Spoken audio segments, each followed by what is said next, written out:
Foi. Pessoal, oficialmente boa noite a todos, a todas. Sejam muito bem-vindos a mais uma semana de Ciência e Tecnologia e FESIGRAM 2021, ok? Nesse formato virtual, multicamp, hoje com o evento do Campus Dourados. Então, eu gostaria de dar as boas-vindas à nossa palestra, que é de Direito Digital e Compliance em Governança da Tecnologia da Informação. Estará conosco hoje um trio com currículo pesado, viu? Gente, eu tentei dar uma resumida aqui. Vou dar só alguns destaques. Depois vocês procuram o WhatsApp, porque a coisa é grande ali. O pessoal com muita formação, muitos trabalhos já desenvolvidos, artigos. Primeiramente, apresentar a doutora Rosane Neuza da Silva. Ela é advogada, ela é pós-graduanda em Direito Internacional e Direitos Humanos pela PUC Minas. Ela é bacharel em Direito pelo Centro Universitário Anhanguera de Campo Grande, MS. Ela foi acadêmica de Mobilidade em Caminho na Faculdade de Direito da Universidade de Coimbra, Portugal. É só assim que a gente tá, pessoal? Por meio da Bolsa Ibero-Americanas do Santander Universidades, em 2018. E esse ponto, eu gostei muito desses dois, tá? Olha, Portugal, ótimo, mas eles são técnicos em informática pelo IF, tá? A Rosane pelo IF de Coxim. Achei o máximo e já vou falar do Roberto. Então, vou recebendo aqui o pessoal. Sejam bem-vindos, galerinha que está chegando. Vamos conhecer rapidamente aqui o Dr. Roberto Alves Lima, tá? Ele é sócio fundador da empresa TechOn Segurança de Dados, encarregado de dados, especialista em segurança da informação. Ele é membro da Associação Nacional dos Profissionais de Privacidade de Dados. Olha a importância, gente. Vai ter muita gente aqui da área do marketing também, chamei os estudantes da administração. Então, nós temos que pensar nessa parte da segurança dos nossos dados e dos dados dos nossos clientes. Aqui é o ponto. Especialização em hacker ético. Gente, não sei vocês, para mim foi novidade total. Hacker ético. Profissional em defesa cibernética pela Hacker Security. Graduando em defesa cibernética pela Universidade Estácio de Sá. Graduado em ciências da computação pela Universidade Federal do Pará. Bacharel em direito pela Universidade Anhanguera, Uniderp.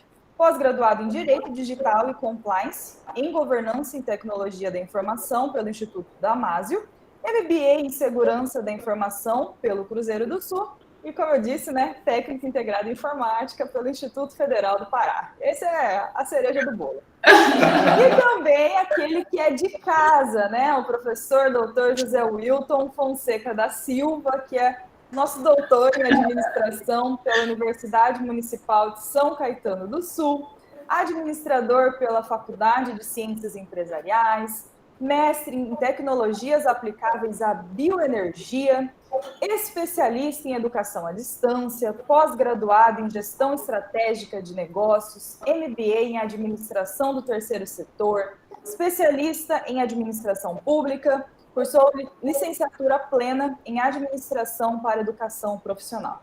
Galera, e se eu falar para vocês que esse é um resumo, tá? É um resumo dos três. Então, é isso. Avisando aqui que as perguntas podem ser enviadas no chat. Eu vou fazendo uma seleção. O professor José Wilton vai fazer também um pouco dessa mediação, tá bom? Se quiser deixar claro assim, pergunta no início, dá uma facilitada para a gente, mas nós vamos buscar. Então, por enquanto é isso. Agradecemos imensamente a participação de vocês e um bom evento para todos nós. É com vocês. Obrigada. Obrigado. Boa noite a todos. Mari, muito obrigado, né, pela essa condução aí inicial. Professora Karina, obrigado aí, né, por a oportunidade de estar aqui mais uma vez na Semana de Ciência e Tecnologia. Quero agradecer aí aos colegas, né, doutora Rosana Neuza, ao também doutor Roberto, e assim, falar um pouquinho assim, da Rosana, né? Eu tenho um carinho muito grande pela Rosana. A Rosana foi minha aluna, né? Logo quando eu cheguei em Coxim, que assumi o concurso, e aí aquela menina sempre dedicada lá, né, esforçada no processo de ensino no IF. Rosana também foi minha bolsista, sempre tive uma boa referência dela. Teve um momento que eu precisei perder ela, né, como bolsista, que ela tinha um bom trabalho, mas naquele momento eu sabia que era o melhor para ela, né? Então eu fiz até uma indicação para ela para ir para a Caixa Econômica na época, mas porque eu sabia do potencial dela. E aí, assim, ela desenvolveu bastante atividade também aí, né, no seu curso de Direito. Ela foi minha turista, né, lá em Portugal, eu tive em Coimbra, e aí foi uma das noites mais maravilhosas que eu tive em Portugal lá, que ela me levou para conhecer a cidade quase toda do Brasil. Foi numa noite. Foi uma noite que a gente acabou ali o turismo num barzinho, né? Mas foi show de bola lá aquele momento. Então a gente acaba tendo essa oportunidade dos egressos, né, retornarem com seu conhecimento para outros colegas também. E essa questão, essa temática, eu conversei com a Rosana, eu com o Roberto, dessa importância, né, do direito digital para a gente que é da área de negócio. E às vezes a gente não vê muito essa questão do direito digital, esse compliance, essa governança, né, de como a gente cumprir as regras de forma correta, como a gente cumprir o planejamento também das instituições. E como a professora Mari já falou, né, a importância de preservar os dados que estão assegurados por nós e com nossos poderes aí, que é os dados dos nossos clientes e dos funcionários, né, da gestão de pessoas também. Pessoal, Então, vou só pedir uma licença aqui rapidinho. Rosane, vocês têm algum controle que daria para desligar o microfone quando tiver alguém falando? Tem, sim. Ah, tá, porque está dando um pouquinho de ruído, daí vai facilitar para todo mundo ouvir. Isso, obrigada. Desculpa, José.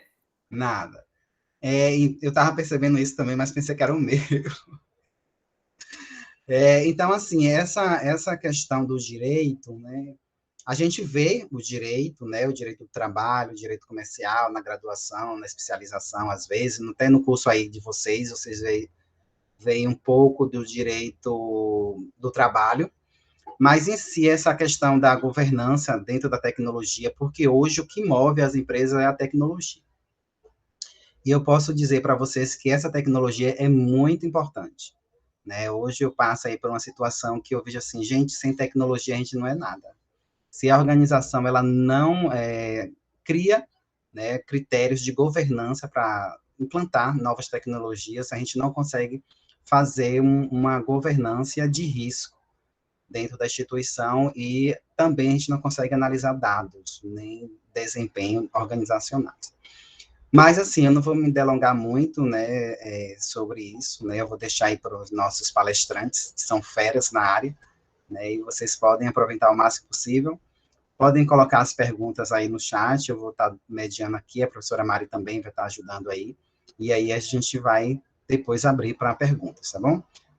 Rosana e Roberto, é com vocês, boa sorte aí, né? Muito obrigado aí pela participação. Um abraço.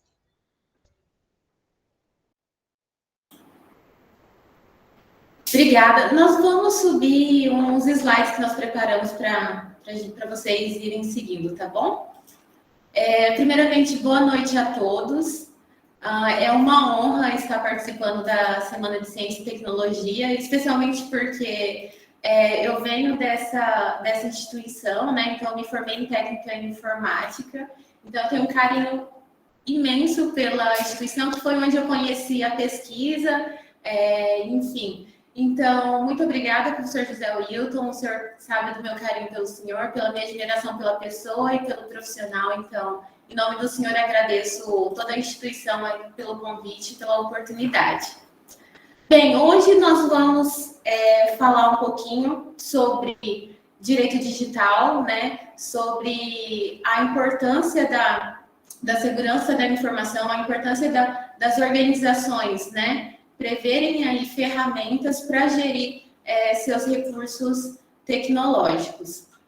Eu gostaria só de confirmar se o nosso áudio está chegando bem para você, Mari. Você podia confirmar? Está ótimo, está ótimo. Está ótimo. A apresentação também subiu? Sim, está aparecendo. É só colocar a tela cheia agora. Tá. Só um momento. Vamos colocar agora.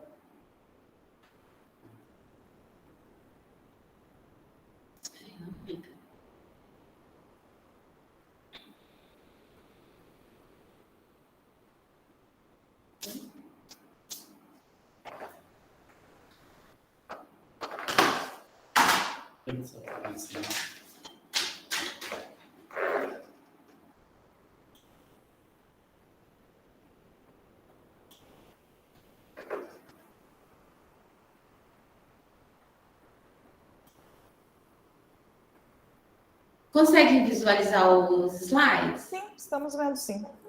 Ah, tá.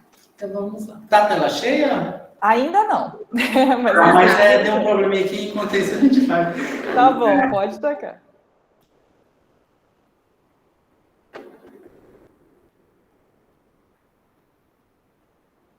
Mas a gente consegue enxergar, tá? Pode seguir.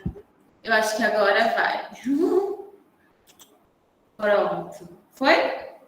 Não tá a tela cheia, mas vai. Mas tá dando para ver bem, tá dando para ler, tranquilo. Ah, sim.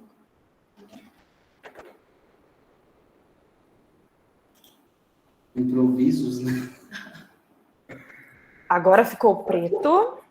Pronto, a tecnologia nos testando. Tá dando para ver a gente também? Tá dando para ver vocês e agora a tela aqui para mim ficou tudo preto. Perfeito. Ficou preto. Os slides vocês não estão vendo, então? Não, Antes nós estávamos, talvez é melhor deixar do jeito que daquela estava. forma, né? Daquela forma. Ah, tá. Então, isso pode sair. Dá um S. Melhor que a gente testou ainda, hein? Não, mas é assim mesmo. O negócio ao vivo tem que ter essa emoção, senão o que a gente vai ter de história para contar? Não, para a apresentação. Para a apresentação. Vamos. Para a apresentação. Tá, aí. Para. Isso. Bom, eu vi que tem uma pergunta aí. Já tá chegando pergunta. Digital. A gente vai responder na. Já vamos responder. Não poderia ser o Cidinho, né? Apressado. Essa galera da DM, né? Muito bom. Vamos deixar aí dessa forma para a gente. Isso. Né? Então vamos lá. Posso ir apertar? Pode.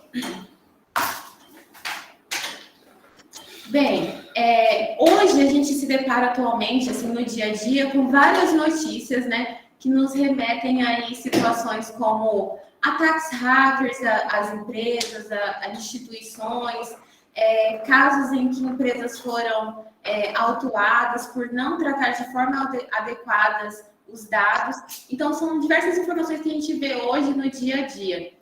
Eu trouxe para ilustrar para vocês algumas situações de empresas que tiveram que lidar com situações como estas.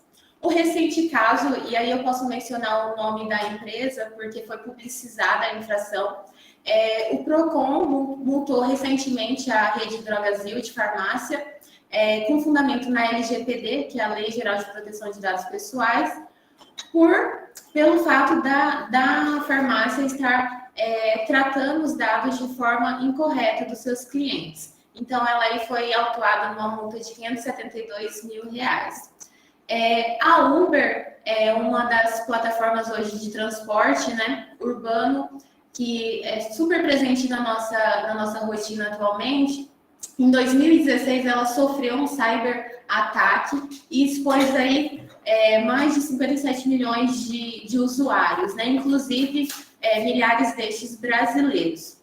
E uma recente pesquisa nesse ano do NIT nos remeteu que aumentou em 493% casos de vazamento de dados no nosso país. A tecnologia, hoje, de fato, ela é uma ferramenta estritamente necessária, seja para o nosso dia a dia, nas rotinas pessoais e principalmente no desenvolvimento dos negócios, né? Então, hoje é muito rápido, né? Há um avanço muito grande no compartilhamento de informações. Embora todos os benefícios que a tecnologia nos ofereça, ela também nos traz essas diversas situações que colocam em risco os negócios das empresas, né? E colocam aí situações de violação ao direito das pessoas, o que se inclui clientes, enfim, todas as pessoas que se relacionam com as organizações.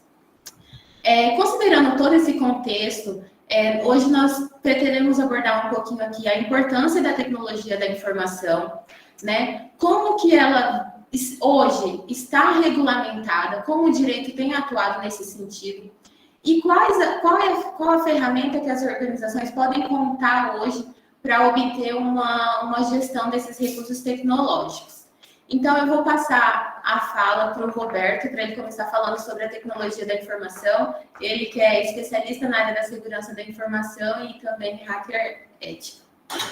Então, bom, boa noite a todos. Eu vou contextualizar, né, sobre a tecnologia da informação. É um tema muito amplo, né, que não vai dar para falar muito. Para a gente, mais na frente, a Rosane vai falar de compliance, do direito digital. Então, eu vou dar uma contextualização do que é tecnologia da informação, né? A tecnologia da informação, e a união, né, de tecnologia com a informação, aí a gente tem que verificar o conceito de informação, né? Aí, do ponto de vista analítico, né, a informação é um patrimônio, dados, né? É um conjunto de dados que possui um valor para uma organização, para uma pessoa com um objetivo.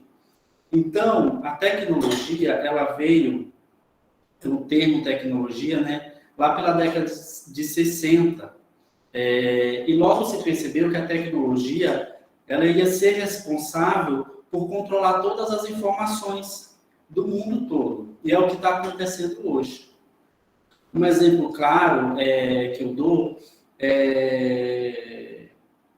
o exemplo claro hoje mesmo eu fui pesquisar, né, mais para falar sobre que eu fui aluno do IFPA e eu não sabia o meu número de inscrição. Aí eu fui fazer o teste, né, fazer um teste de Google Hack, né, mais na frente a gente fala o que significa.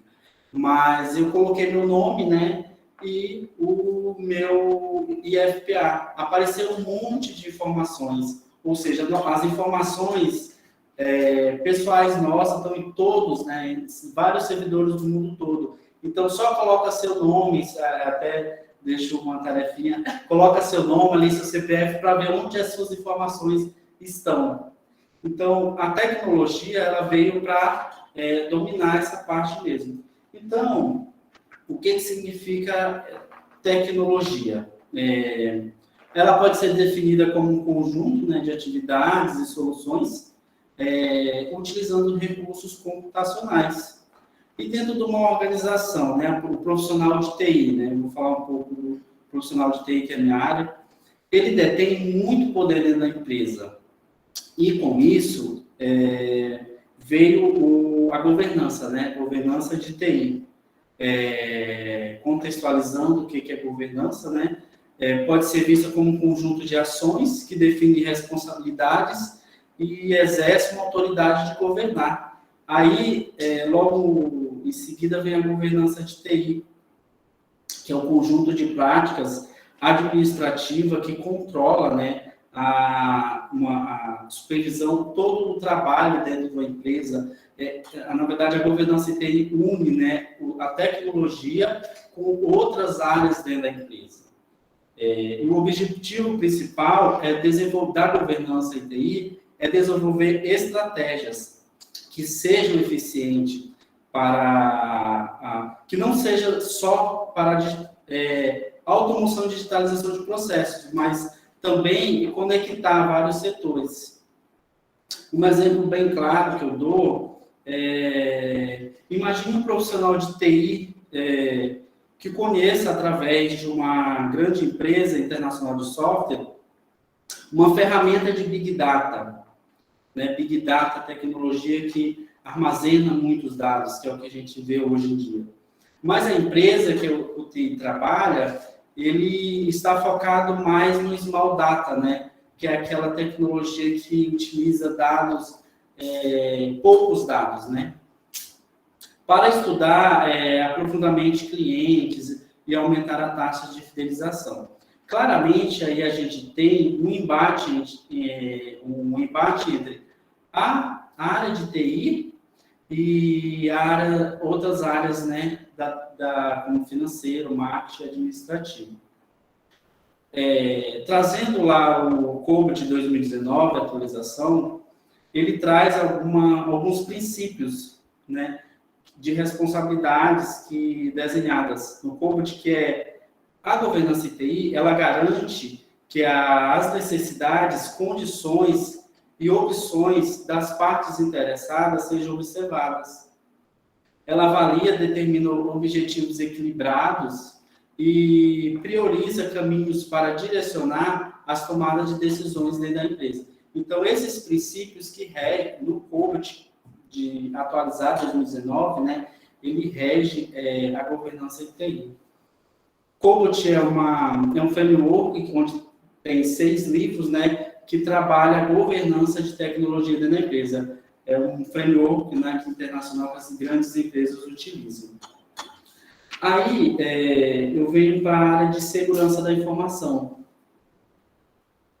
É muito importante na empresa. Segurança da informação é um termo usado para referir a defesa dos dados dentro da empresa, né? Podemos dizer que a segurança da informação é uma grande aliada da empresa. Então, pois ela assegura a segurança da informação. E como e por que deve ser implantada, né? Para proteger seus dados. Hoje, a segurança da informação não é somente instalar antivírus nas máquinas, firewall, etc. A tecnologia da informação ela deve ser planejada, avaliando o risco, né, dentro da organização. Quais esses riscos? Exemplo, roubo de dados, né, panes naturais, né, desastres naturais, ameaças digitais, né, que são os ataques hackers que vem acontecendo muito, né. Por isso que veio a criação da LGPD, a doutora Rosane vai falar um pouco mais sobre. Aí vem o hacker ético, né, que é uma profissão que eu gosto muito. Na verdade, o hacker ético, é um termo que sempre foi utilizado no Brasil, foi pouco, né? Pouca gente sabe o que significa, o que é um hacker ético. Hacker ético é aquela pessoa, aquele profissional que trabalha com a defesa na empresa. Por que o termo hacker ético?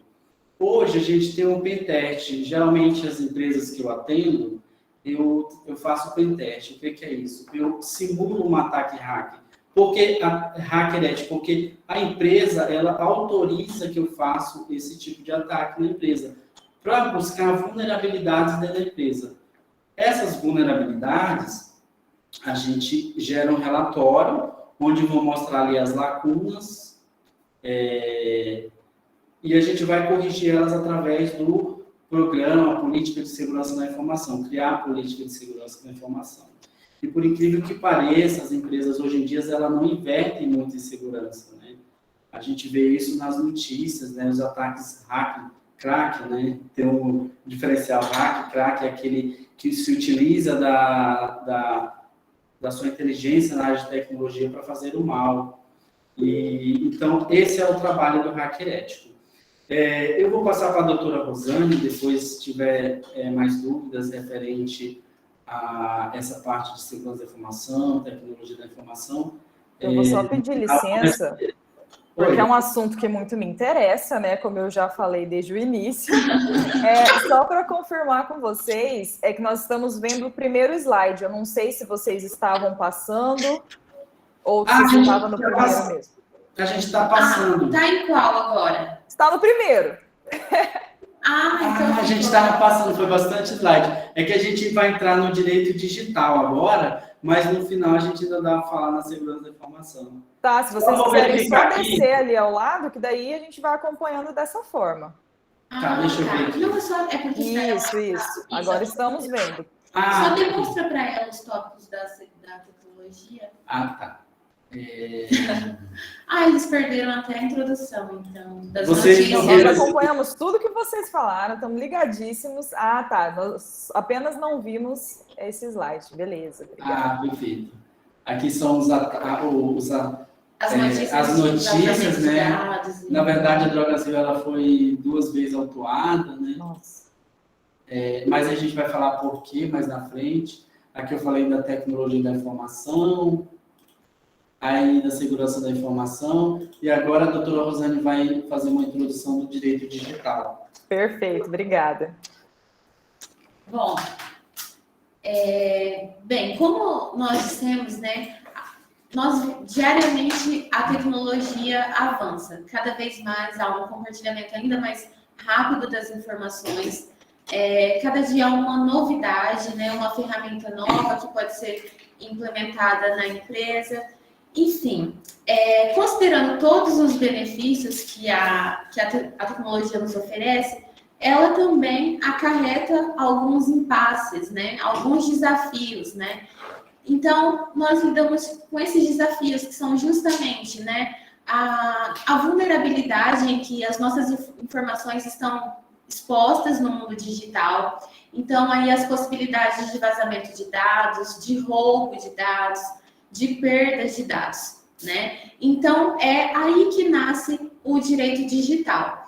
Então, primeiro, para a gente compreender, né, qual é a função do direito em si, né?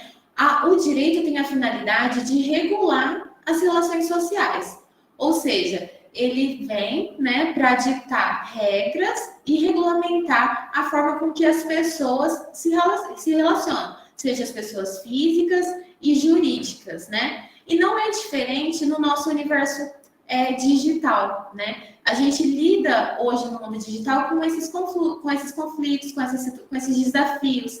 Então, o digital nasce como um ramo do direito justamente para regulamentar todas essas situações.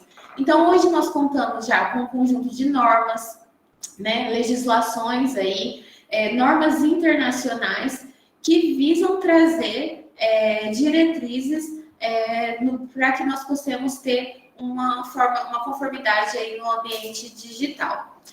Nesse sentido, a gente pode destacar algumas legislações principais que vêm regulamentar o direito digital, né? Então, vocês devem se recordar de um fato que aconteceu até com uma pessoa pública, né? A atriz Carolina Dickmann, em 2011. Ela teve aí o seu dispositivo pessoal, o seu notebook invadido por um cracker, e teve exposta aí suas fotos de cunho íntimo, né? Então, a partir desse fato, que aconteceu com uma pessoa com uma visibilidade pública, houve a edição da Lei 12.737, em 2012, que ela foi publicada, justamente para alterar o nosso Código Penal e aí tipificar crimes cibernéticos, né? Então, agora há a previsão aí das invasões de dispositivos móveis em que se pretende roubar informação ou adulterar dados, né? Foi através dessa lei que a gente consegue ver uma mudança no mundo do direito para fins de regulamentar toda essa mudança, essas transformações digital. Em seguida, nós tivemos a edição do Decreto-Lei 7.962, que veio trazer algumas disposições aí para o nosso CDC, para o Código de Defesa do Consumidor. Então, com a ascensão, né, das compras pela internet, dos e-commerce, esse decreto trouxe a forma com que as empresas devem atender os seus clientes, trazendo aí também o direito de arrependimento no caso de compras realizadas pela internet. Então, foi um normativo muito importante para a proteção do direito do consumidor. Quando a gente trata de tecnologia, né, e a tecnologia aplicada às empresas, nós estamos falando diretamente de lidar justamente com o direito do consumidor. Então, esse é um decreto muito importante.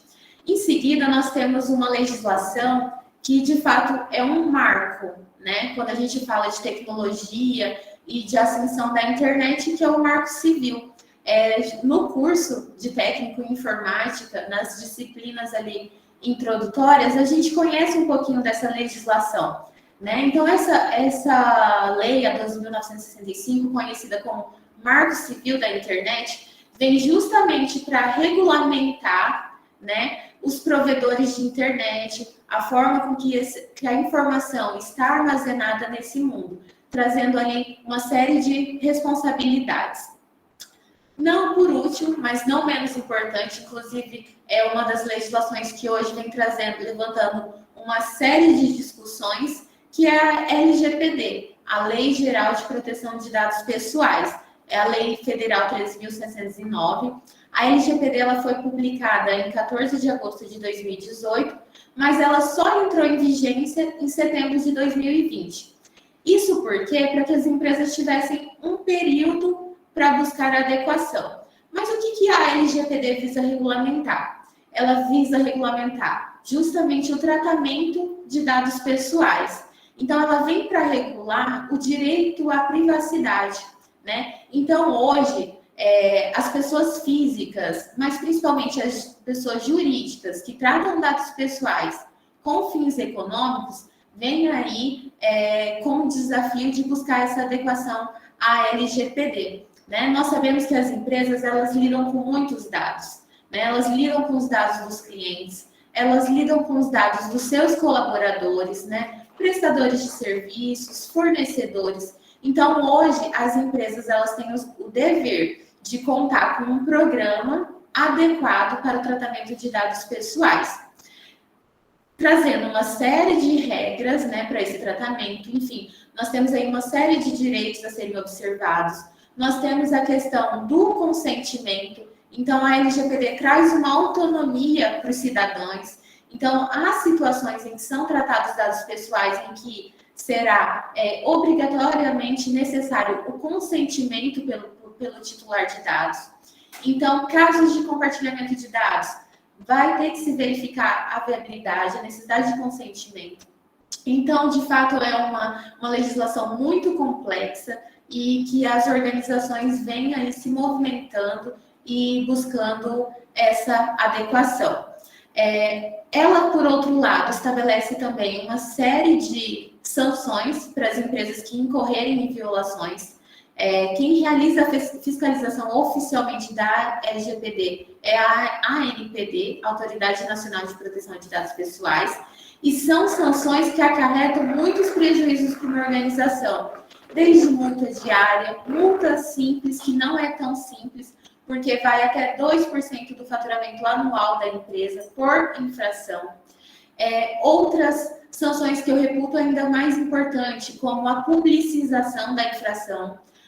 Você publicizar que uma empresa ela não trata os dados de forma correta, acarreta, além do dano econômico, financeiro, acarreta também um prejuízo à imagem, à marca, que deve ser, que é tão protegida pelas organizações.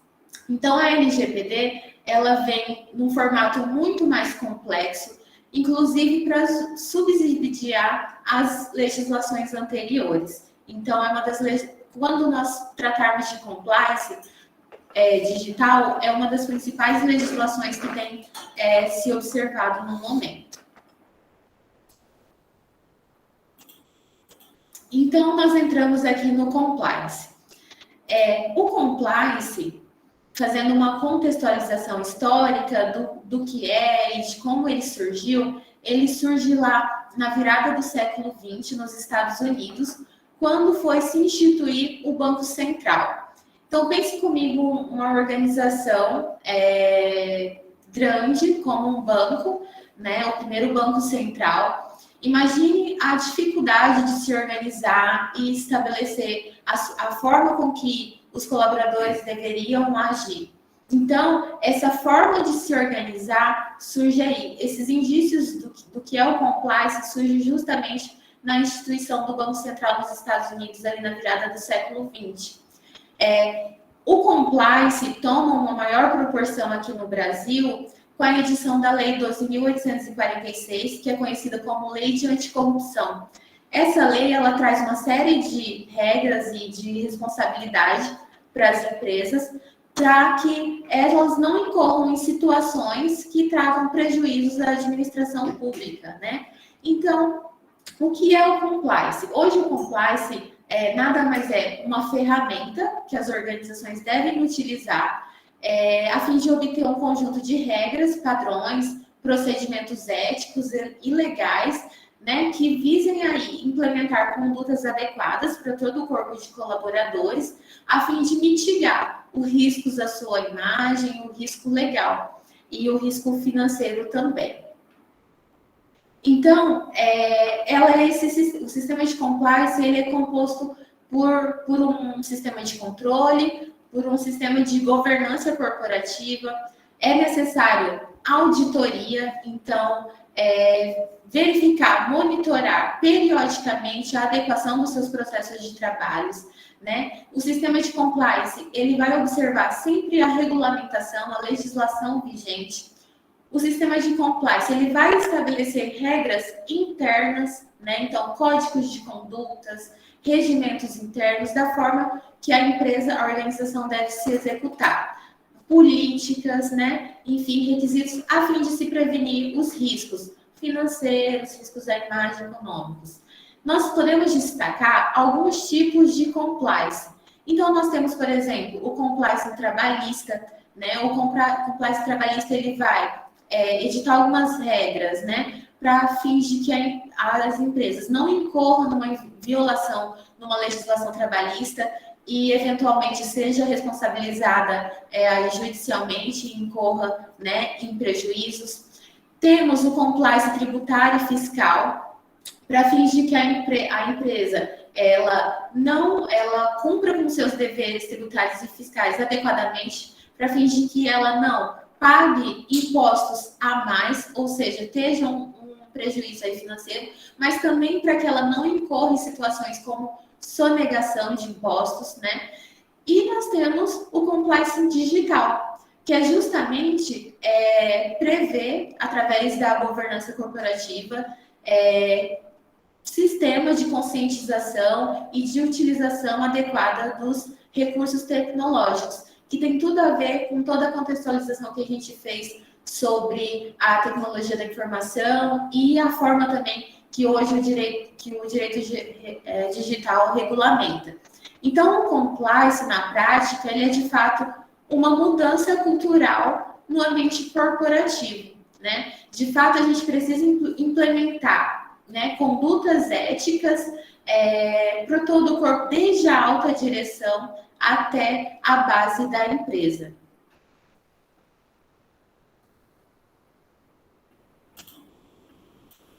E aí, quando nós falamos de compliance, né, em governança da tecnologia da informação, nós podemos aqui verificar um conceito que resume a importância da empresa, né, obter esse pilar do digital, que é o conjunto estruturado de políticas, normas, métodos e procedimentos destinados a permitir à alta administração e aos executivos o planejamento, a direção, o controle da utilização atual e futura da tecnologia, porque a tecnologia ela se desenvolve todos os dias, então a empresa ela precisa gerir os recursos que ela utiliza hoje, mas já prever as ferramentas que ela vai precisar utilizar para ela conseguir crescer e desenvolver a sua atividade no nível aceitável de risco. Então, prevendo os riscos que ela pode sofrer e observando aí também, né, o direito à privacidade, à confidencialidade, o sigilo. Ou seja, é através dessa governança da tecnologia da informação que a empresa vai conseguir ter uma gestão adequada dos seus recursos tecnológicos. Então, o compliance, ele visa aí fazer uma difusão na organização de uma política de integridade, né, de fato implementar na prática, né, condutas adequadas ao corpo de colaboradores. Então, imagine que a empresa conte com um código de conduta, que ele prescreva as formas exatas que a alta direção e até a base dos colaboradores devem seguir. Mas essas condutas não devem ficar no papel, elas devem, de fato, ser implementadas na prática. E não deve ser uma regra apenas para os colaboradores seguirem com medo de ser punidos. De fato, deve haver uma mudança de cultura, né? Uma conscientização.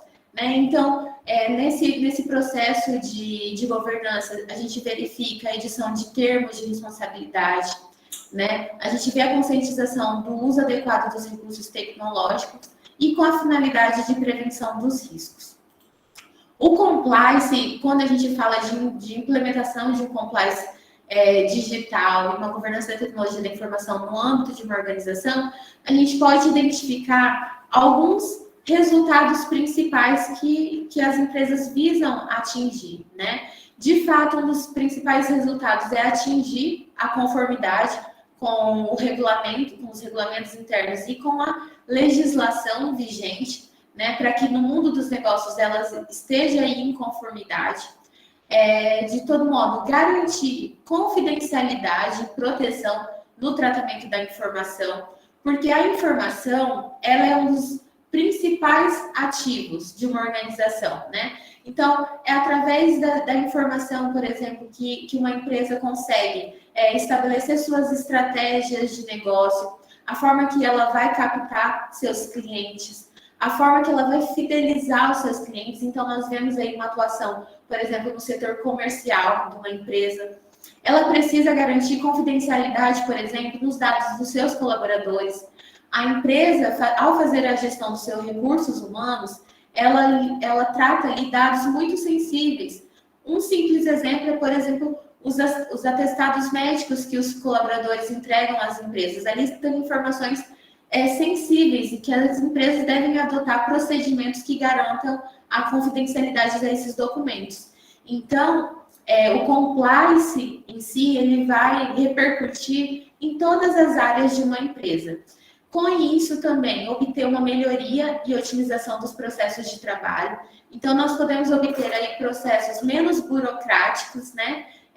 Sustentáveis, né? E trazendo também já um pouquinho da sustentabilidade.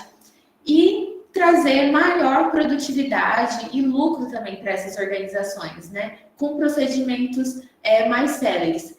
Contar, portanto, com um corpo de colaboradores treinados, capacitados, para identificar eventuais incidentes na segurança da informação, colaboradores que estejam capacitados a responder às demandas das pessoas que se relacionam com aquela organização, por exemplo, os clientes. Então, de fato, o compliance, ele movimenta todos os agentes dentro de uma organização. E, com isso, consequentemente, impulsionar a imagem da empresa para que reflita aí no mercado e no mundo dos negócios. E, de fato, contar com uma gestão, né, que preveja os riscos antes dele acontecer e acarretar uma série de prejuízos. Esse era um pouquinho da nossa fala, enfim, tratando mais brevemente sobre a tecnologia das informações. São assuntos muito extensos, né, e geram, sim, uma curiosidade, porque estão muito em voga atualmente. Mas aí nós nos colocamos à disposição para tirar eventuais dúvidas. Esse aqui são os nossos contatos, o nosso e-mail e telefone, onde a gente se coloca à disposição. E agradecemos a atenção de todos e podemos agora conversar um pouquinho mais sobre esses assuntos.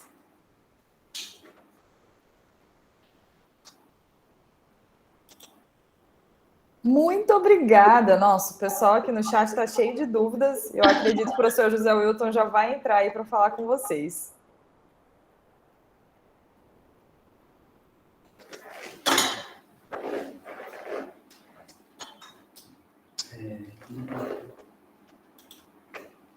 Seu microfone está fechado, José. Isso.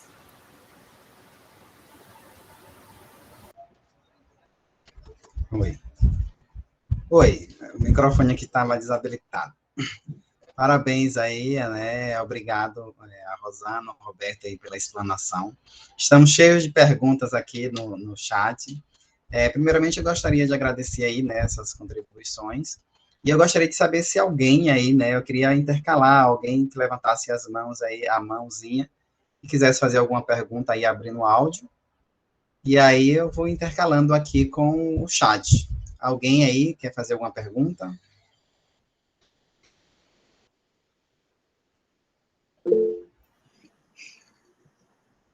Reinaldi, né? Reinaldi, pode perguntar. Boa noite. Veja assim que esse direito digital, ele ainda tem muitas dúvidas entre ele, né? E a gente fica um pouquinho assim, na questão do direito da divulgação, das redes sociais, tem muita há muito ódio, muito preconceito, muita discriminação e muita forma de violência, né, contra diversos grupos, né? E assim, por um tempo atrás, acho que foi ano passado, eu passei por uma situação que eu passei por uma violência muito grande no Facebook, né? Fiz uma reportagem minha, saiu, né, no meio de comunicação aqui do município de Três Lagoas, e aí os comentários foram horríveis, né? Até de um rapaz que eu me lembro até, eu não guardei, né? E também não entrei nem com uma ação contra isso. Mas de um rapaz que falou que ia tirar fogo em mim, entendeu? Então, é uma violência muito retratada, assim. E aí a gente fica muito, né, como a gente não tem muito acesso, a gente ficava meio assim, será que a gente faz? Será que vale a pena, entendeu? Será que a gente corre atrás disso, né? Aí você vai procurar um advogado, ninguém é dessa área, não é especialista, né? Então, eu acho que ainda falta muito a essa questão, e eu não sei como que é o procedimento, assim, de alguém que sofre uma violência dessa, igual um amigo meu, que hackearam o Instagram dele, né?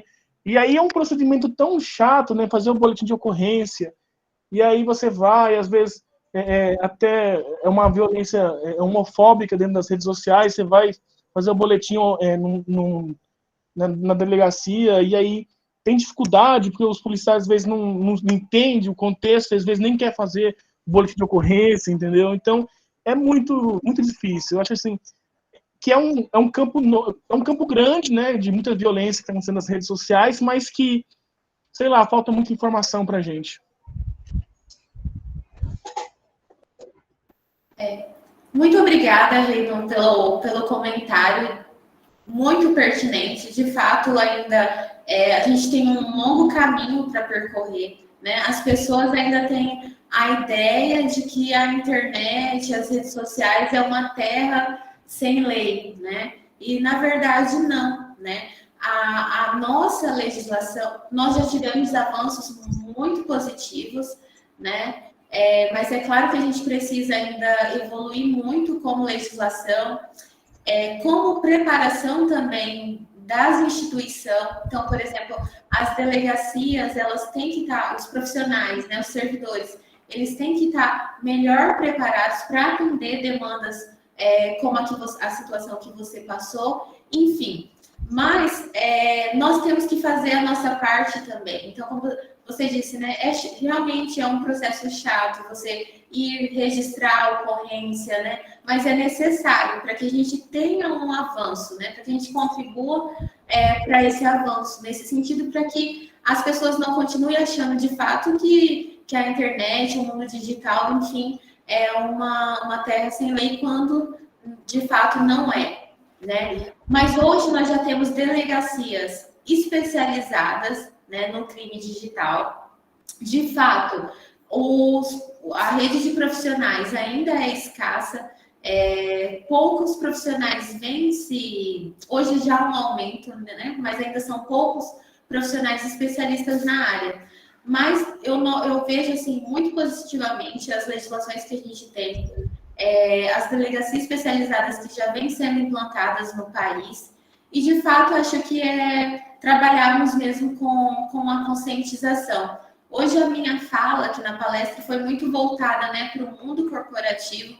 As empresas, elas também têm que ter uma preocupação, né, a forma que ela expõe a sua imagem, né, nas redes sociais, enfim, fazer uma gestão dos comentários que são gerados ali nas redes sociais, né, enfim, fazer de fato exclusão de comentários de cunhos racistas, homofóbicos. Então, as empresas também, né, voltando aqui para o mundo corporativo, precisa tomar essa conscientização da gestão das redes sociais de forma a proibir. Além da possibilidade das ferramentas que a gente tem para lidar com situações como essa, além do registro de ocorrência, né, buscar aí uma responsabilização judicial, também indagar as redes sociais, abrir denúncias, né, juntos às próprias. Então, se houve uma situação no Instagram, eles têm canais de denúncia, então utilizar as ferramentas que nós temos disponíveis. E só assim a gente vai conseguir avançar, enfim, mudar, enfim, essa realidade.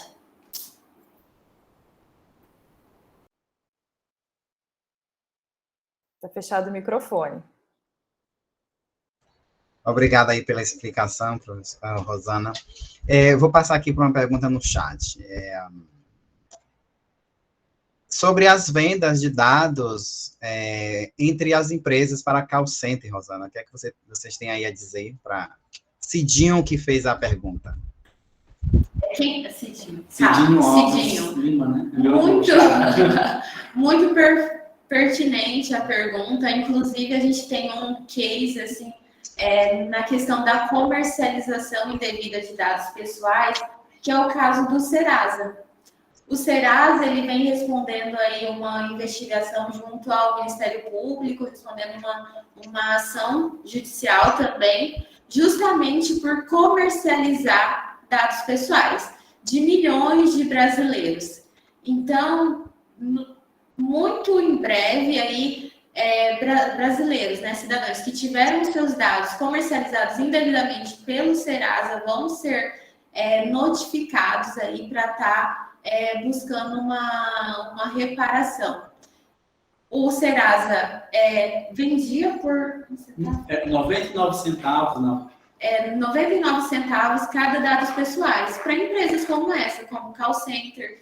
Então, comprar dados pessoais é uma situação vedada até por cumprimento à LGPD, a Lei Geral de Proteção de Dados Pessoais, né? Eu, como sempre nos treinamentos, né, nas empresas que nós atendemos, dessa consultoria, eu sempre levo uma situação que aconteceu comigo.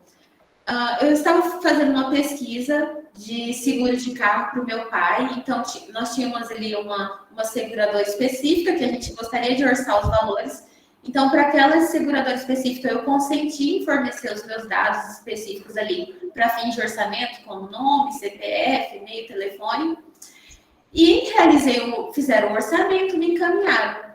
Uma semana depois, 5 outras seguradoras entrando em contato comigo oferecendo o serviço.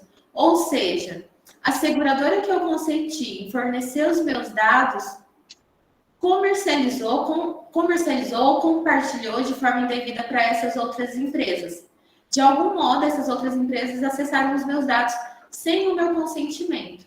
E hoje é uma prática que a LGPD barra, né? Então, até para conscientizar vocês que são titulares de dados pessoais, hoje a ANPD, a Autoridade Nacional de Proteção de Dados, ela disponibiliza um canal de denúncia.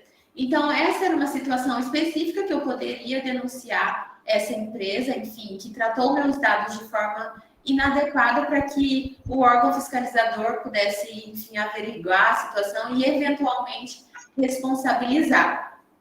Nós estamos, assim, início dos passos, as empresas vêm tomando essa conscientização do que é adequado e do que não é, quando nos referimos aos dados pessoais. Mas já vemos alguma mudança significativa nesse sentido, né? Então, situações como essa, né? As ligações inconvenientes de empresas de cobrança, são situações que a gente espera no futuro aí serem acabadas, desde que a LGPD seja de fato implementada, enfim, cumpridas pelas organizações.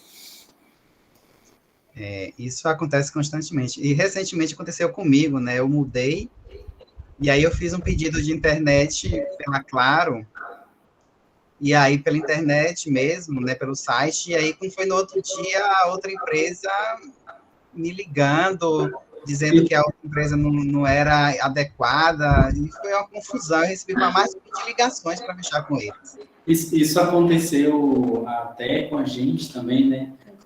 Com o cliente, a gente tem até uma demanda que a gente está atendendo, que ela pediu uma internet da Claro, mas aí a NET liga, Claro NET, né? A Vivo, Oi, entendeu?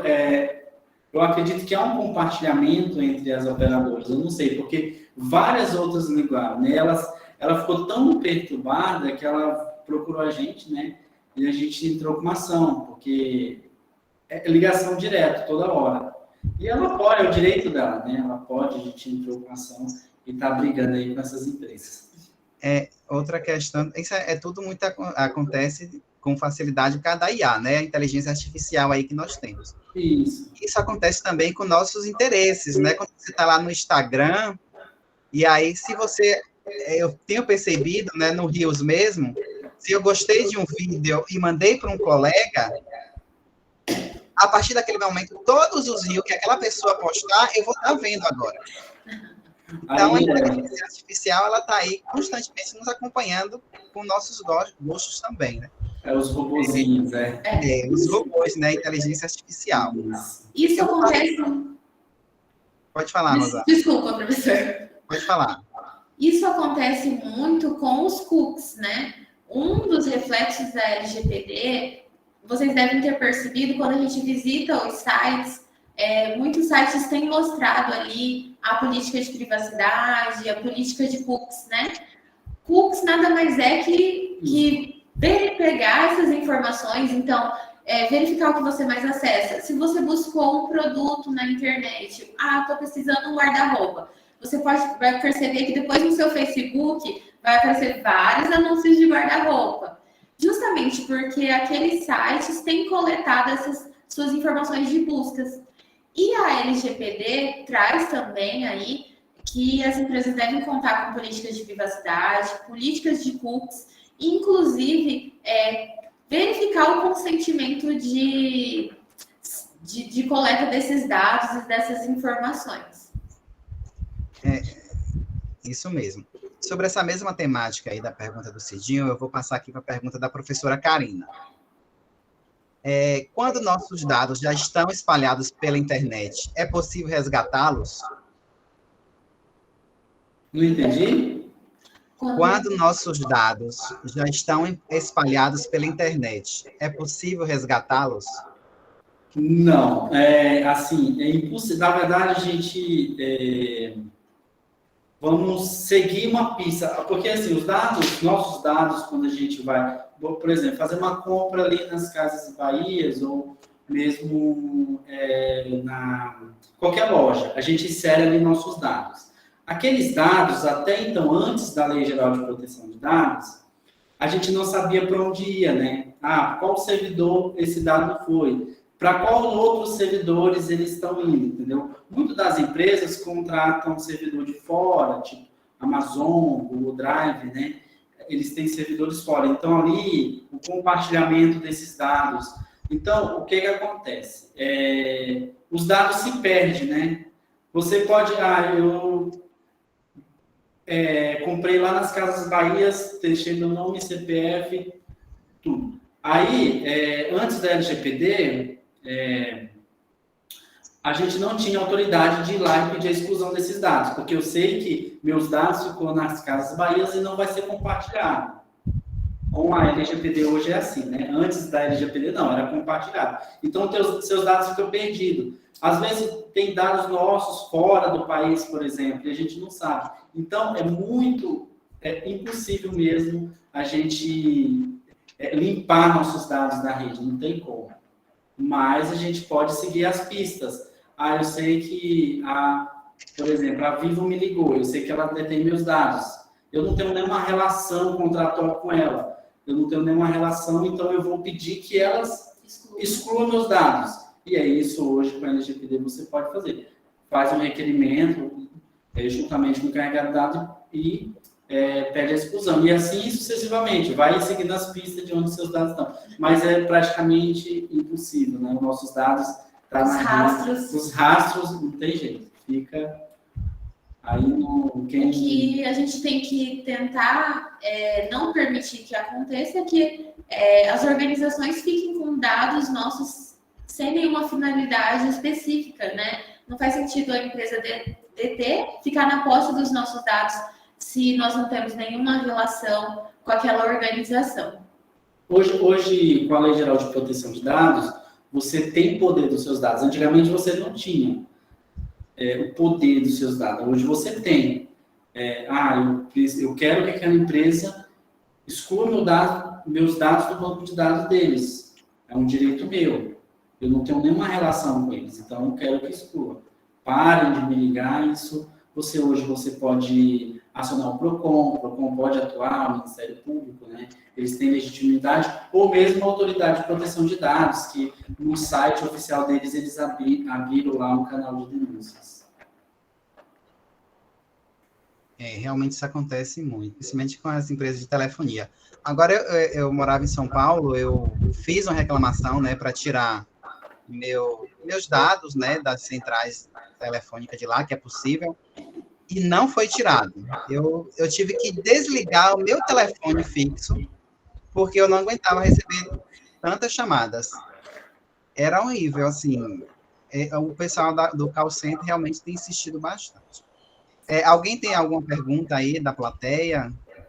Quer aí ativar o microfone e fazer a pergunta?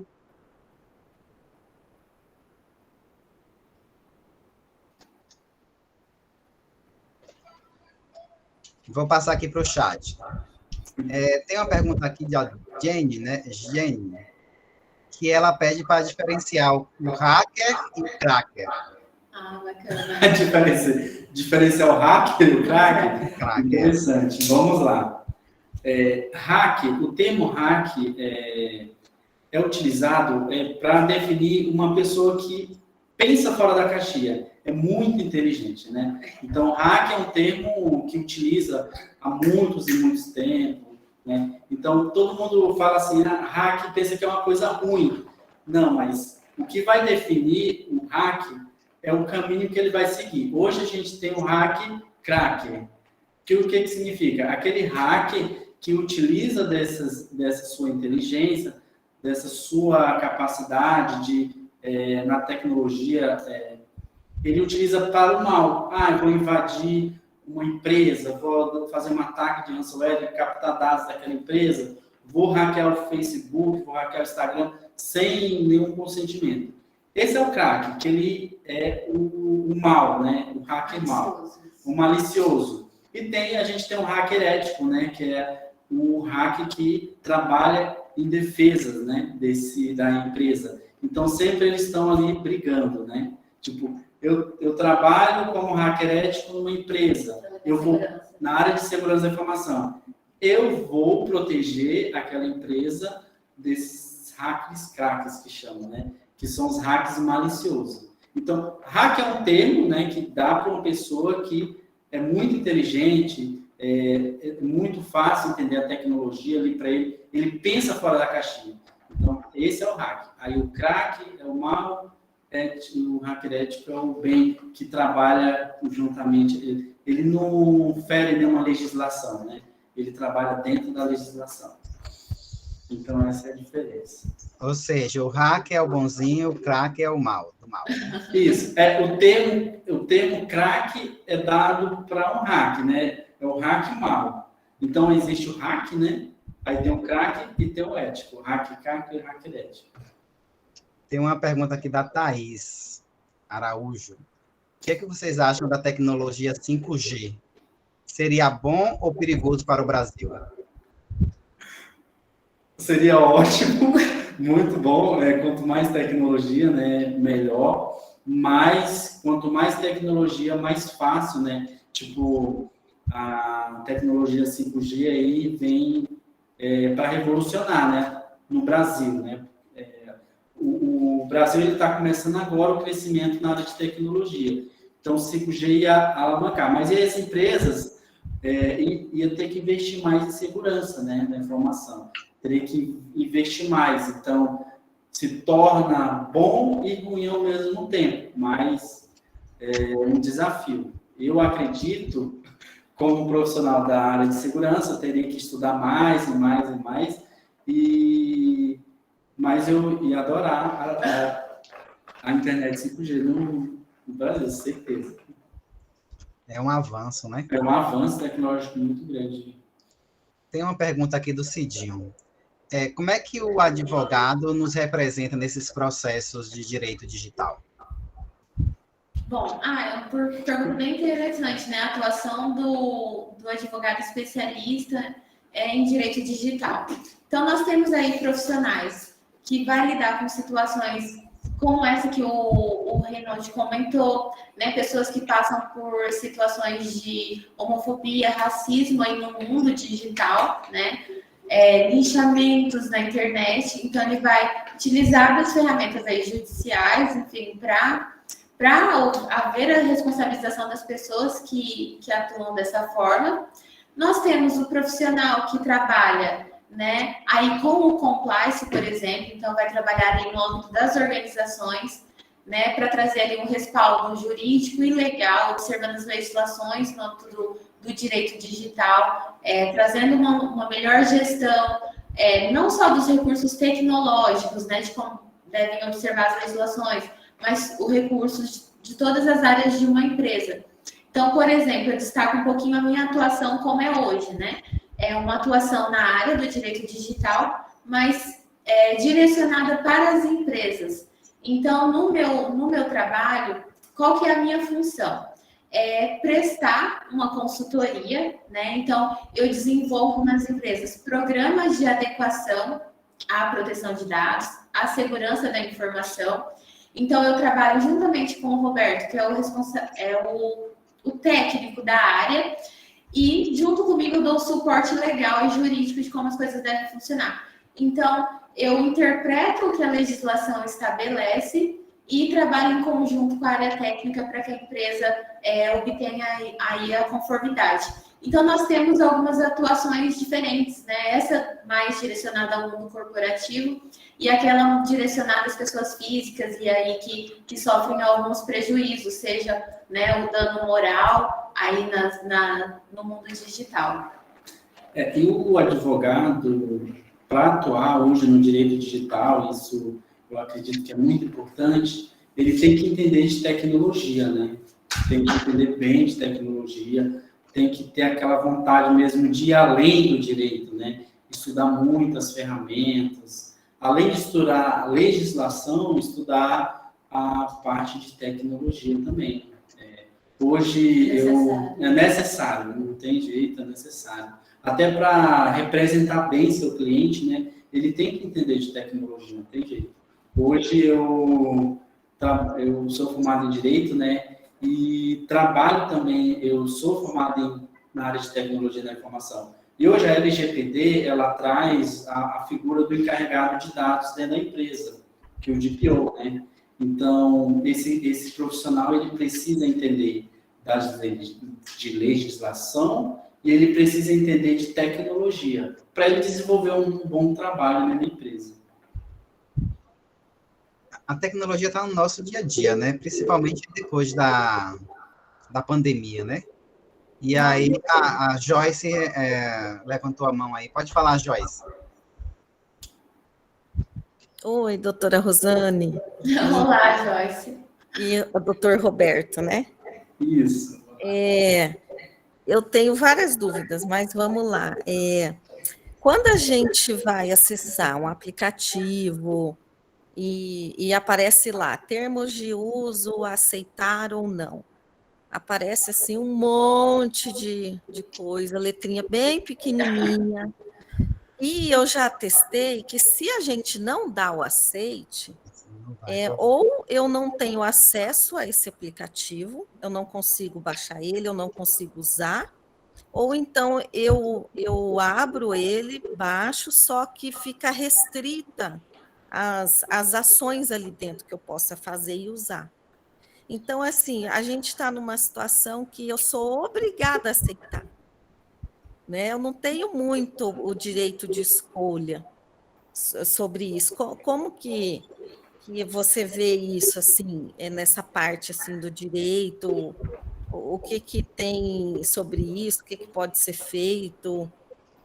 Sim, é muito interessante a sua pergunta, Jéssica. De fato, é uma situação que gera aí é bem complexo, assim, na prática, né? Então, por exemplo, assim, trazendo aqui para a realidade dos meus clientes.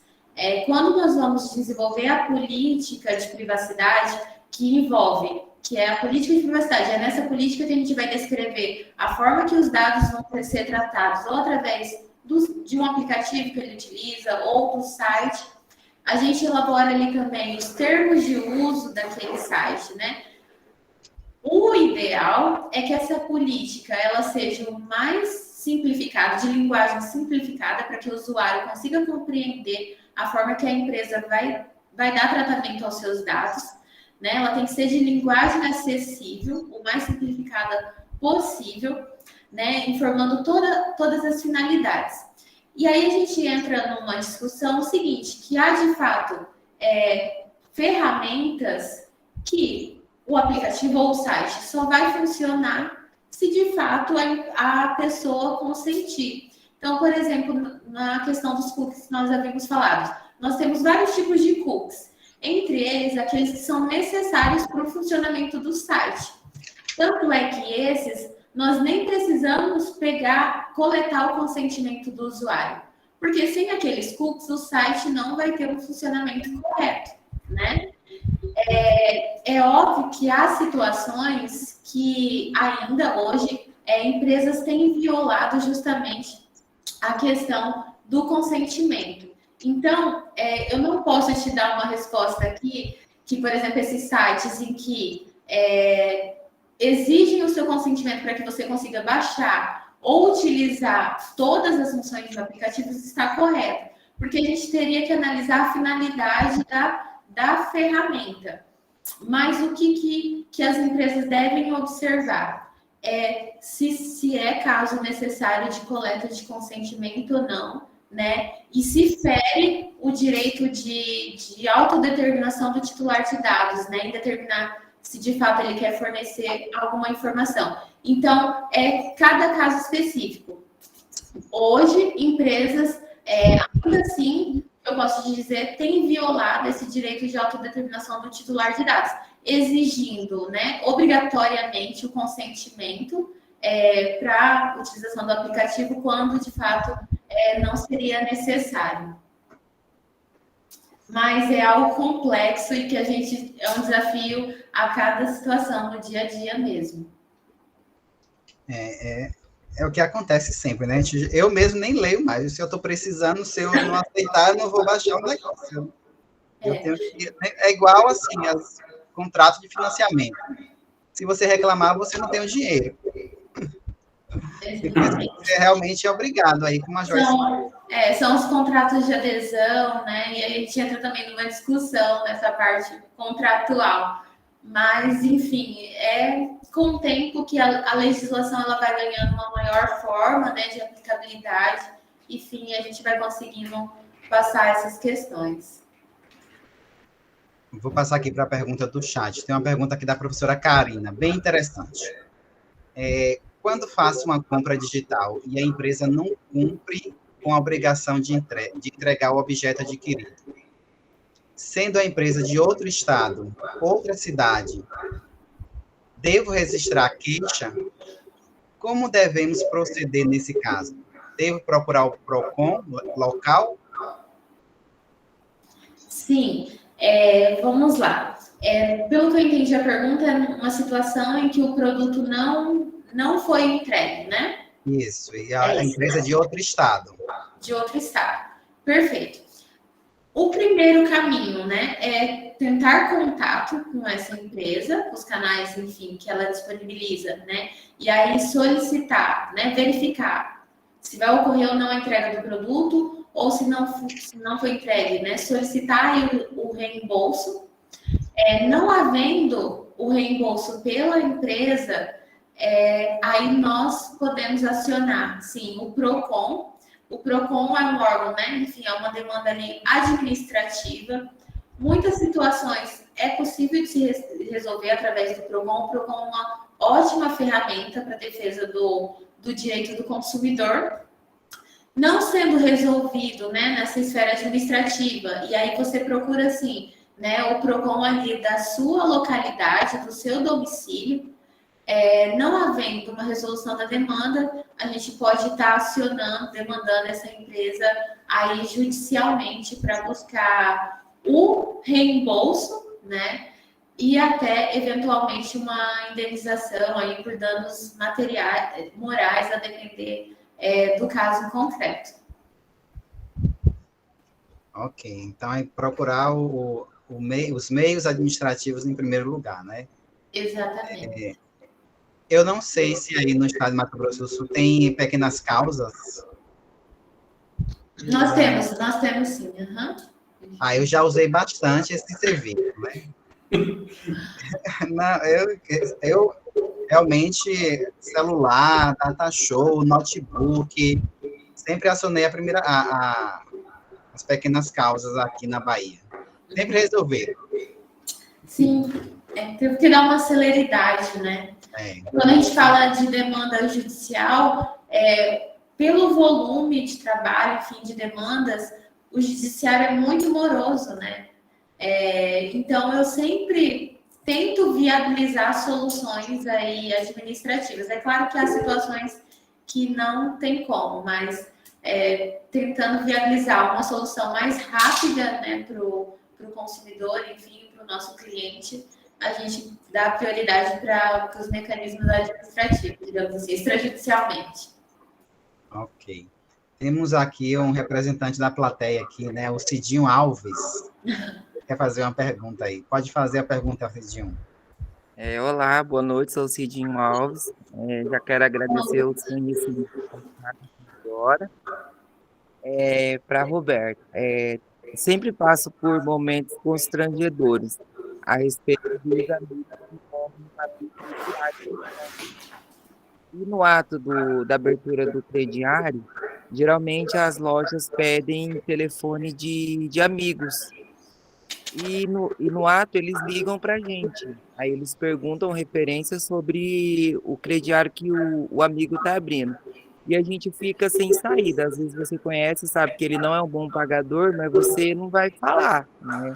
Então, assim, depois de certo tempo da compra, não paga e eles te retornam a ligação te perguntando. E o cara não atende o telefone e eu acho constrangedor. O que vocês acham disso? É legal isso? Hoje, Cidinho, ele tem o mesmo sobrenome que eu, hoje é vedado, né? A LGPD veda o compartilhamento de dados. Então, a partir do momento que você chega na empresa, né, que você vai abrir um crediário, a empresa exige isso, é ilegal por parte da empresa, ela não pode. Então, isso aí você pode até demandar uma reclamação no PROCON mesmo, né? Que o PROCON ele tem legitimidade ali de atender essas denúncias, né? Ou direto na Autoridade Nacional de Proteção de Dados, através do site, mas há um compartilhamento de dados. Então, esse compartilhamento de dados não pode mais acontecer. Mas, se acontece isso numa empresa, provavelmente ela não tem um projeto de adequação legal de proteção de dados, uma governança ali inteira e o compliance LGPD. Então, ela não conta com isso, né? Então, porque geralmente quando a gente faz esse trabalho na empresa, a primeira coisa, se é comércio, a gente já verifica se eles têm essa prática. Se eles têm essa prática, a gente já pede, né, para cessar imediatamente. Essa situação que o Cidinho narrou, se me permite fazer um atento, está muito ligado, né, à finalidade dos dados que são coletados pela empresa, né? Então, mais uma vez, remetendo à LGPD, um dos principais princípios que ela estabelece é que a empresa só trate dados finalísticos, né, à sua atividade.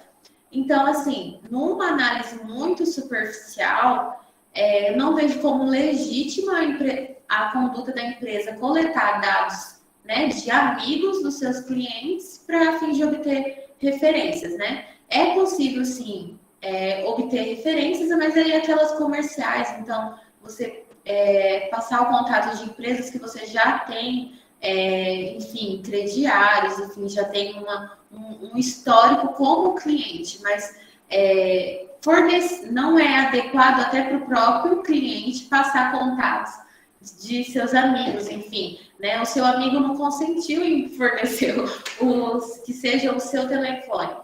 Então, com certeza, essa empresa ela não conta com um programa, né? E ali para revisar a finalidade de cada dado que é coletado.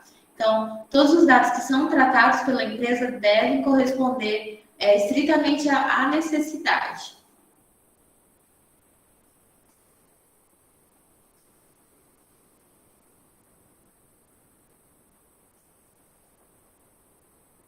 Seu fone, professor, eu acho que tá. Isso que eu ia falar. Tem uma outra pergunta aqui, que é praticamente um caso jurídico, né? É da Rayane. Ela relata o seguinte: ela teve um problema com o Mercado Pago, tentaram acessar a conta dela do Mercado Pago, e por segurança o Mercado Pago bloqueou a conta. Porém, ela não consegue mais ter acesso e nem pegar o dinheiro que está lá. E aí, quando ela tenta recuperar, dizem, o Mercado Pago informa que não tem como identificar que é ela. E aí, nesse caso, o que é que ela faz agora? Vamos lá. Tendo um pouquinho da segurança, né? Essa questão é complicada. Eu passei por isso aqui essa semana. Eu tive um problema, né? Eu mudei de apartamento, e aí eu fui colocar o lixo, a porta bateu. Eu fiquei no lado de fora. Sem celular, sem chave, sem nada, sem contato, sem nada. E aí eu desci na portaria, conseguia ligar para o seguro. Simplesmente que eu precisava acessar minhas redes sociais, foi no dia que o WhatsApp saiu do ar. Eu precisava acessar minhas redes sociais, precisava acessar meu e-mail, não conseguia acessar porque estava pedindo código de segurança no meu celular. Sim. Também que eu estava sem o celular. Então, eu não consegui de forma nenhuma acessar e-mail, agenda do Google Meet, eu não conseguia fazer nada. Então, assim, é complicada essa questão aí de segurança. Mas aí, o caso da Rayane é um caso jurídico, praticamente, né? No caso dela, primeiramente, né? Enfim, ela já tentou obter aí, junto ao próprio Mercado Pago, né? A recuperar. Não sei se ela conseguiu algum contato, né? Através, por exemplo, de telefone com a atendente, ou se foi somente tentando recuperar a conta. Mas a primeira tentativa seria essa, né? E aí, reunir as evidências que ela é a titular da conta, e aí vejo como saída demandar o Mercado Pago, né? Judicialmente, para ela poder recuperar aí os valores, enfim, a conta dela. A gente tem certeza lá que o Mercado Pago é seguro, né? Tentaram invadir, não conseguiu e bloqueou a conta. A segurança foi atestada, mas é tanta que nem mesmo para titular da conta eles estão liberando. E isso acarreta um prejuízo para ela, porque ela tem um valor lá preso e, logicamente, não é justo. Então, se também ele não disponibiliza meios dela demonstrar que ela é a titular da conta, a possibilidade que resta é demandar judicialmente para que, enfim, eles verifiquem que ela é a titular da conta e haja liberação, enfim, dos valores. Isso realmente é um caso jurídico mesmo, né? Então, aí a Thaís pode procurar o pessoal aí, né, da área jurídica para tentar resolver o problema aí. Alguém tem alguma pergunta? A Joyce. Pode perguntar, Joyce. Eu tenho. O doutor Roberto, você mencionou o DPO, que vai ser o profissional dentro das empresas, que vão tratar esses dados pessoais, né? Isso. Então, o cliente liga, por exemplo, lá na seguradora e fala, não quero mais o meu cadastro aí, quero que exclua, que apague. E aí, eu queria saber o seguinte, esse DPO é para todas as empresas, todas que recebam os dados do cliente? Que tipo de dado? Na verdade, o que acontece? Como que vai funcionar na prática isso aí? Eu vou falar um pouquinho do que é o DPO, né?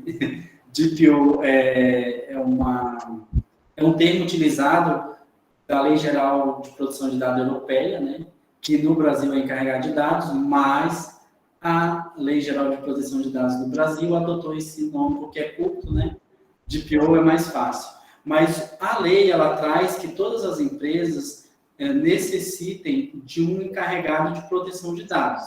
Esse encarregado é o que vai trabalhar para adequar a Lei Geral de Proteção de Dados na empresa, trabalhar ali com a governança de TI da empresa.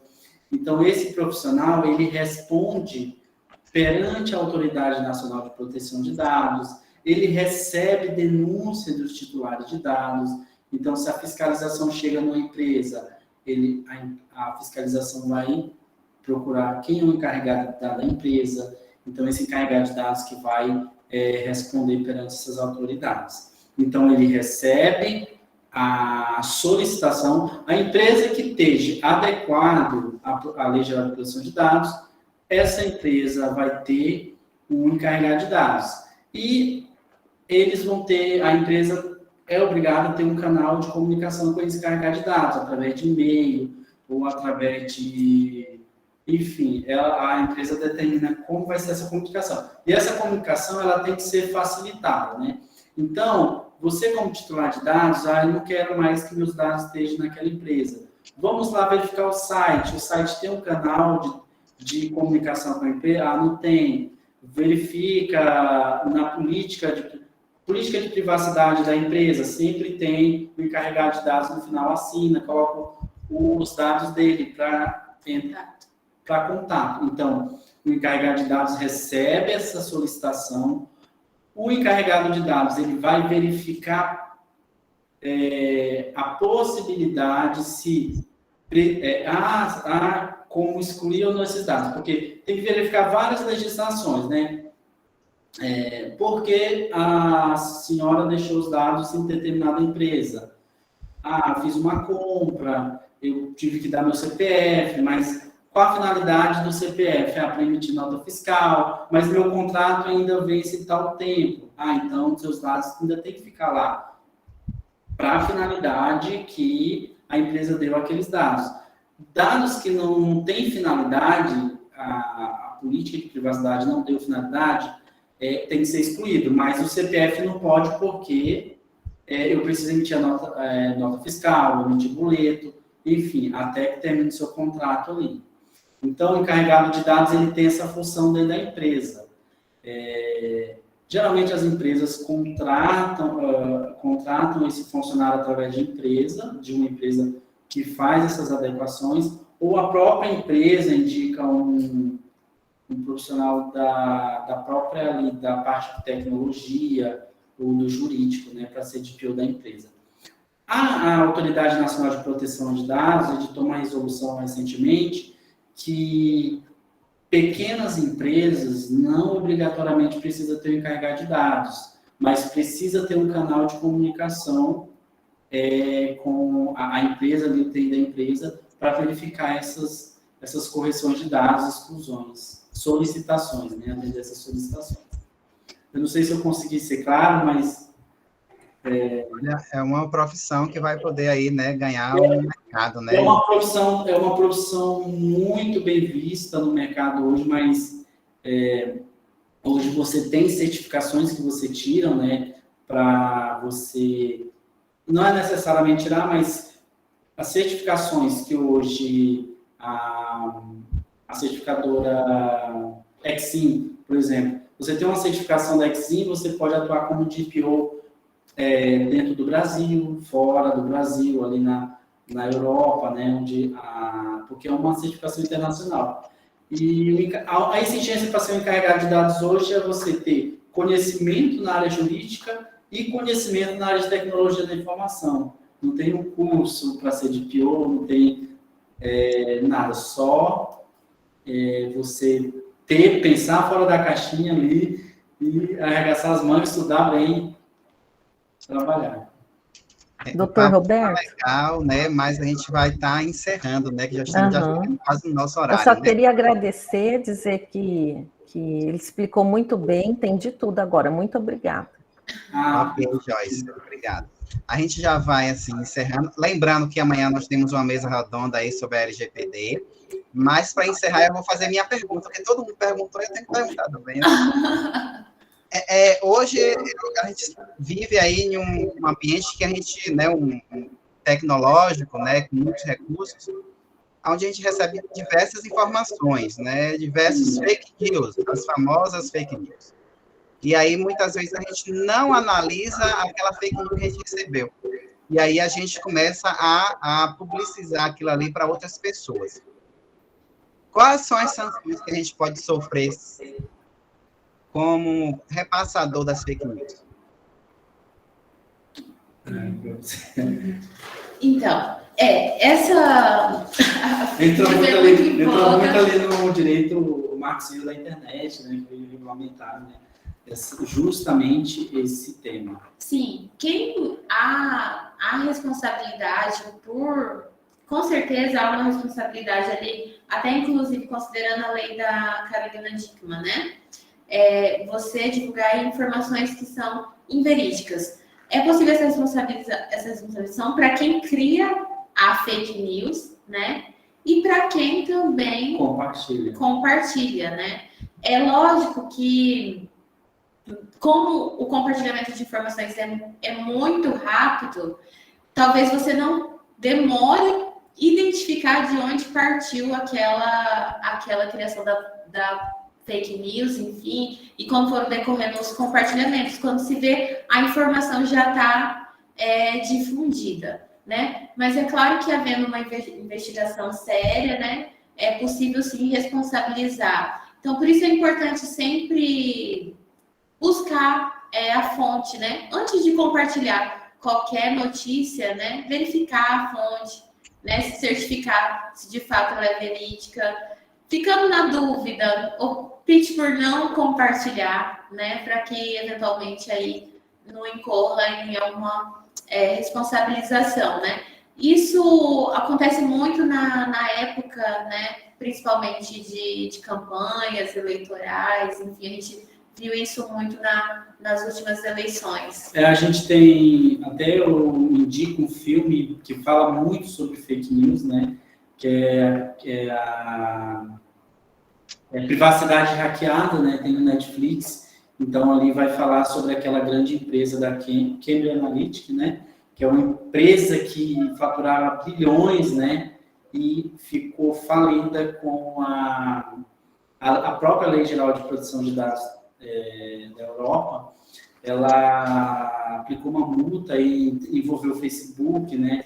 Essa empresa, ela fazia muito fake news, até o Donald Trump foi eleito através das fake news que essa empresa, o Donald Trump, ele contratou essa empresa, né, para fazer as campanhas, as campanhas eram praticamente todas fake news. Então, veio a Lei Geral de Proteção de Dados Europeia, fiscalizou, saiu na mídia, né, o Facebook pagou milhões, a Cambridge Analytica até faliu, né, porque ele teve que indenizar todo mundo. Então, eu indico esse filme, Privacidade Hackeada, tem na Netflix, e você vai entender ali muito o mundo das fake news. A indicação de filme. Legal. Obrigado aí a todos que participaram aí, né, desse evento aí. A gente sai com uma bagagem enorme de conhecimentos. Obrigado a Rosânia, ao Roberto aí pelas contribuições. Eu vou passar aqui o bastão para a professora Mari. Se a professora Mari tiver alguma pergunta, você pode fazer, professora Mari. Mas a senhora aí, né, está com a senhora agora o encerramento. Uma boa noite a todos. Ok, muito obrigada. Gente, quanto aprendizado, né, na noite de hoje, para começar ali pelo hacker ético e todo o contexto que nós tivemos de compliance, é um tema que gera muitas dúvidas, né, porque é algo que mexe muito com todos nós, essa questão empresarial, mexendo com a vida das pessoas. Aqui nós temos estudantes de diferentes cursos, vários deles voltados para essa área empresarial, então eles sentem o problema dessa questão de compliance digital na vida pessoal e na pessoa jurídica, né? Eu não tenho perguntas, apenas muito agradecimento de quem ficou com a gente aqui até este momento. Um agradecimento muito especial à Rosânia, ao Roberto, que nós descobrimos que é primo do Cidinho, né? Tem aí o mesmo sobrenome. O mesmo sobrenome, Alves Lima. Professor José Wilton. Vou aproveitar que ainda tem algumas pessoas só para fazer aí uma propaganda do nosso curso técnico em administração e em marketing, que está com vagas abertas, tá? Quem quiser saber mais, tem lá no site do IFMS ou pode falar comigo. Era isso, uma boa noite a todos, bom jantar e um grande abraço. E amanhã tem mais, no mesmo horário. Se inscreva. Muito obrigada. Muito obrigado. Muito obrigada. Boa noite a todos. Pessoal, boa noite. Tchau, tchau. Boa noite. Tchau.